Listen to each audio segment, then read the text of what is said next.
প্রশ্ন অনেকেই করছেন এখন যে আমরা সবাই জুলাই জাতীয় সনদে 17 তারিখে সবাই স্বাক্ষর করেছি। প্রশ্নটা আসছে যে স্বাক্ষর করার পরে আপনারা আবার আন্দোলনের কর্মসূচি কেন দিলেন? প্রশ্নটা আপনারা করেন, কিন্তু প্রশ্ন অনেকেই করেন, একটা জিজ্ঞাসা মানুষের। তো সেক্ষেত্রে আমাদের এই দলগুলোর পক্ষ থেকে পরিষ্কার বক্তব্য হচ্ছে, আমরা যে জুলাই সনদে স্বাক্ষর করেছি এটা জুলাই চার্টারের যে সমস্ত সংস্কারমূলক প্রস্তাবে আমরা সবাই একমত হয়েছি, স্বাক্ষরের মধ্য দিয়ে সেই সংস্কার প্রস্তাবের ব্যাপারে আমাদের একমত প্রকাশ করেছি। কিন্তু এখন কাজ বাকি হলো এগুলোকে একটা জুলাই সনদ বাস্তবায়ন আদেশ জারি করতে হবে, আর এটাকে আইনি ভিত্তি দিতে একটা গণভোট করতে হবে, তারপর জাতীয় নির্বাচন। এখন এই দুইটা কাজ তো জুলাই সনদে অন্তর্ভুক্ত নেই, যে গণভোট কখন হবে আর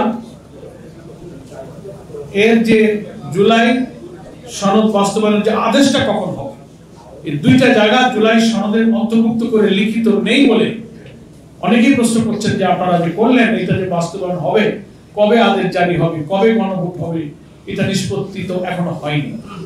এই প্রশ্নের জবাবে আমি কথাটা বলা আজকের সম্মেলনের সাথে সম্পূর্ণ মনে করছি যে ঐক্যমত্য কমিশনের প্রধান এবং সরকারের প্রধান ওনারা প্রতিশ্রুতি দিয়েছেন, ঐক্যমত্য কমিশন একমত হয়েছে যে এই দুইটা প্রশ্নে যে আমরা এই সংস্কার প্রস্তাবগুলোকে সন্নিবেশিত করে অবিলম্বে জুলাই সনদ বাস্তবায়ন আদেশ জারি করব।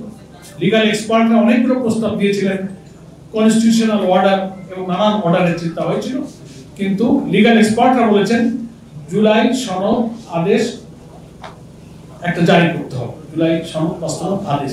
এটি অপেক্ষাকৃত আইনের দিক থেকে পাওয়ারফুল, সেটা যেন অবিলম্বে করা হয়, যেটা আজকের বক্তব্যে বলা হয়েছে যে এটা অবিলম্বে বাস্তবায়ন করতে হবে এবং নভেম্বরের মধ্যে গণভোট দিয়ে এটা আইনি ভিত্তি দিতে হবে, তারপর জাতীয় নির্বাচন। কেউ কেউ একই দিনে গণভোটের প্রস্তাব দেওয়ায় আমরা এটার সাথে দ্বিমত করেছি। অনেক জটিলতা আছে। একই দিনে দুইটা ভোট হলে অল্প সময়ের মধ্যে একজন ভোটার দুই জায়গায় ভোট দেবে, একটা সনদের ব্যাপারে হা না বলবে, আবার তার প্রতীকে ভোট দেবে, টাইমে ভোট কাস্টিং কভার করতে পারে, অনেক ভোটার ভোট দেওয়া থেকে বাইরে থেকে যেতে পারে।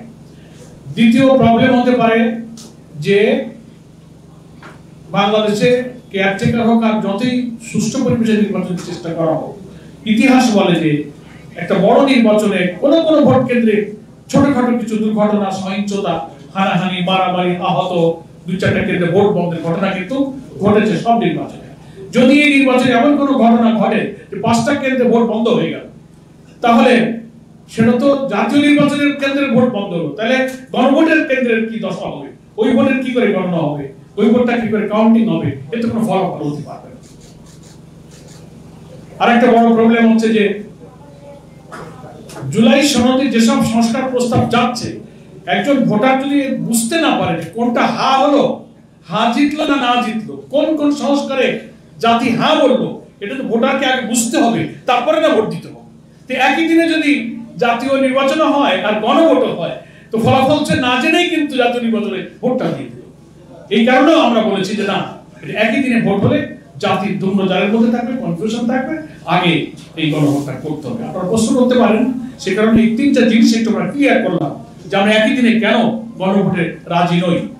এবং আন্দোলনের এই কারণেই যে আমাদের আন্দোলনটা হবে নিয়মতান্ত্রিক, গঠনমূলক, কোনো সহিংসতা, কোনো হাঙ্গামা ভাঙচুরের সেই আগের সন্ত্রাসী রেওয়াজের কোনো আন্দোলন আমাদের এই সমমনা দলের আন্দোলন নয়।